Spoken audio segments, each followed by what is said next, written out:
you able to send and receive messages on WhatsApp now?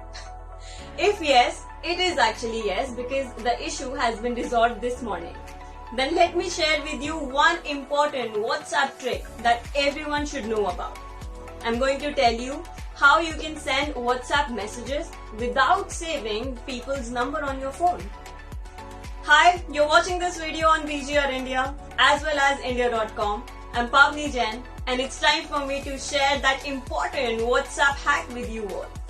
So the rule with WhatsApp is that you have to save or add or create a new contact in your phone if you want to send a message on WhatsApp.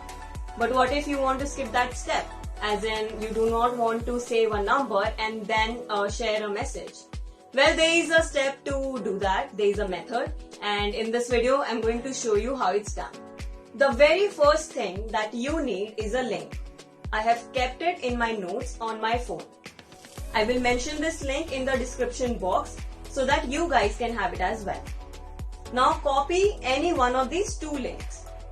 Next, open your phone's browser and paste the link in the address bar. Remove all the X's and type the unknown number to whom you want to send WhatsApp message. Please note that you need to mention the phone number along with the country code.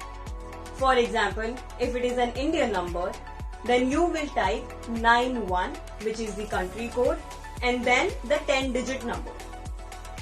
Now press enter to open the link. You will see a WhatsApp web page with the receiver's phone number and a green box. Tap the green box and you will be redirected to WhatsApp. That's it. Now you can send WhatsApp messages to people without saving a contact. FYI, this trick works for both Android and iPhone users. Try this hack out and let us know in the comments if you find it useful. Till then, like this video. You can also share this video with your friends, and for more crispy content, subscribe to BGR India.